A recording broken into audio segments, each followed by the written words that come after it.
After a year on the road, I thought I'd get tired of traveling. The endless clatter of railways, highways, and everything in between. But as my train pulled into the station at Bellariva, I felt every bit as excited as the first day of my journey. A whole year. It felt like a lifetime. The places I'd seen, the people I'd met, of course, the forgotten treasures I'd given a new lease of life along the way. I'm a restorer by trade. Bringing our most beloved possessions back to life is what I love to do.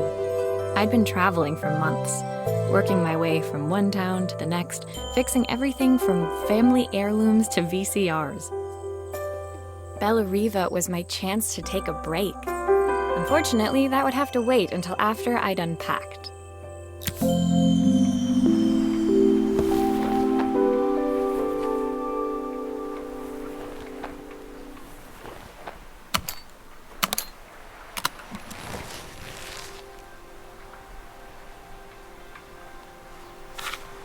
My parents took this after I made my first repair. Seems like a lifetime ago. I saw a guitarist wearing these at a show once. Rock and roll repair woman, at your service.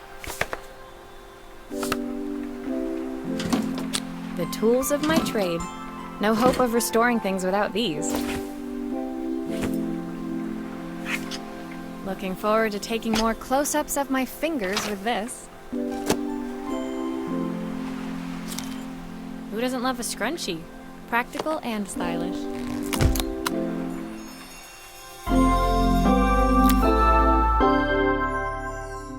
Finally, I'd made it to Bellariva. I'd come for the food festival, taking place in a few days' time. After living off TV dinners and instant ramen for the last few months, I was craving a decent meal. Of course, I'd need to earn enough money to pay for it, so I figured I'd head out the next day and find some work. My parents never wanted me to go. They wanted me to stay in their shop and have a simple, stationary life. I knew there was a world out there, beyond the four walls of our antique store, that I had to be a part of. I daydreamed constantly about the weird and wonderful places each of our antiques came from. I loved figuring.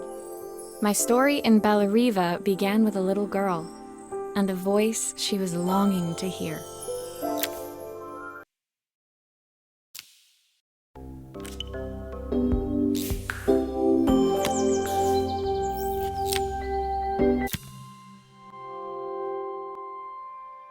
It was my first morning in Bellariva, and I couldn't wait to leave my hotel and explore. It was a quiet town, its streets and alleyways basking peacefully in the hot morning sun. In the main square, meanwhile, preparations were underway for the festival in a few days' time. As I handed out my flyers, I wondered what the people of Bellariva would need me to fix. So far, everything here seemed perfect. I was starting to worry I'd made a mistake when I felt someone tapping me on the back. Hi, I'm Izzy. Do you know how to fix things? It was a little girl, maybe 7 years old, who must have gotten hold of one of my flyers. She rummaged around in her backpack until she hauled out a battered red cassette deck. My tape is broken and I can't make it work anymore. I tried to fix it myself, but there's this metal thing in the way. Can you try?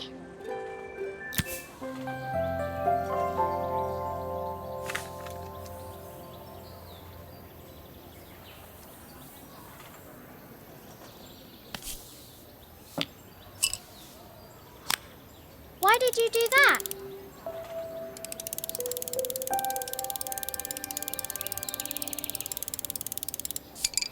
How did you do that? I didn't see.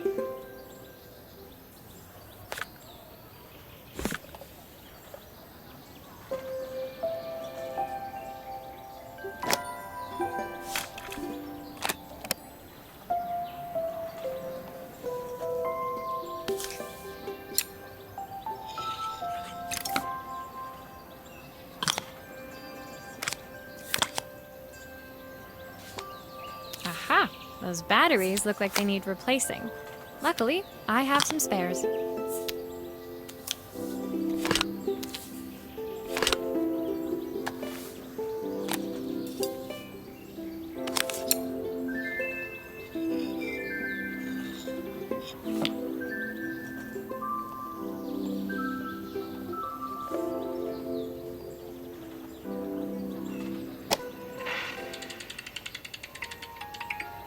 Will you dream a dream for me if I sit by your side and hold you so tight? When it finished, Izzy picked up the tape deck and tucked it carefully into her backpack.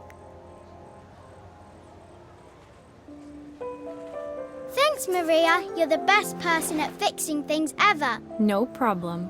Who was that singing? They're very good. It's my mum. She's not here anymore. Izzy trailed off. It was the kind of silence a cassette tape would never be enough to fill. When Izzy's friends called for her, she dug deep into her pockets, looking for something to pay me with. Eventually, she produced a grand total of a stick of gum, 3 mismatched buttons, and a yo-yo. I usually preferred a check, but Izzy looked so serious, I wrote out a full receipt. She seemed like a happy kid, but beneath it all, part of her life had been shattered. A part I wouldn't be able to fix.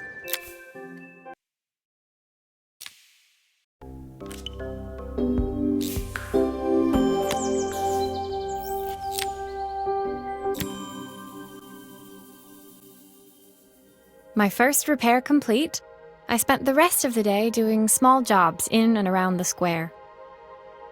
I was exhausted when I got back to my hotel and found a message asking me to make one more visit. The address led me to a quaint little house, a stone's throw from the beach. Bathed in the evening light, it looked beautiful, in spite of its flaking paintwork and chipped tiles. The front door was opened by a harried-looking man, still dressed from a long day at the office. Are you Maria? My name's Joseph. I'm Isabel's father. I'm so sorry she bothered you this morning. Please, come in. I'd like to settle up properly. On the mantelpiece, I saw the remains of a broken statue. Without thinking, I picked up a fragment. Ah, my father's statue. What's left of it, at least. Yet another way I'd have disappointed him.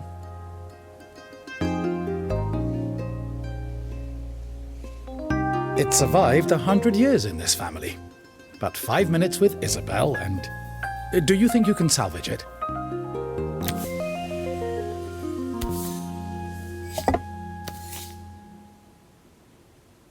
Will you be able to see the glue afterwards? I don't want people seeing the cracks.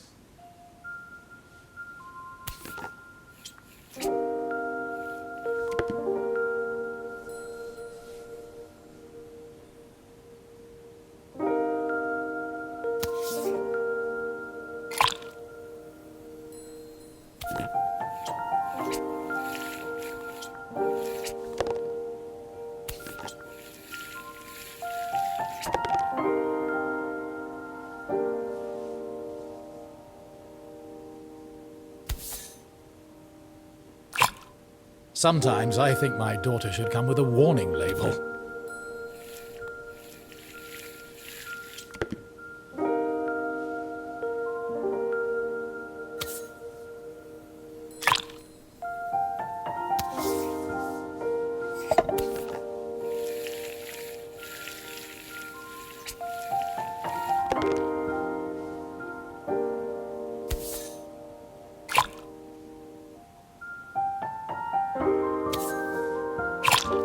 Is this glue really strong enough to hold everything together?